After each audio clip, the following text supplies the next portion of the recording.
Бастайық. Қазақстандық орыстар Ресейдің депутаттарына жауап қайтарды. Ресейге көшеміз бе?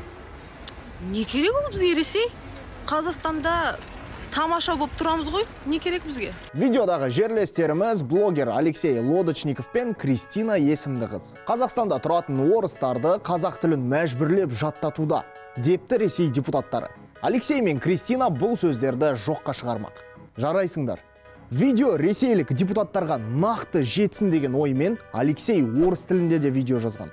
Русские в Казахстане живут отлично. Вы можете не переживать и спать спокойно. Алексейдің тиктогына қарайтын болсаң, ұлты орыс болғанымен жаны қазақ. Қазақша сөйлеген видеоларынан бөлек домбыраның құлағында ойнап отырған бейнелер де бар. Алғашқы рет көріп тұрсың сен оны, нағыз қазақ осы мінне танып қой. Ал ақпараттың толық нұсқасы Экспресска сайтында.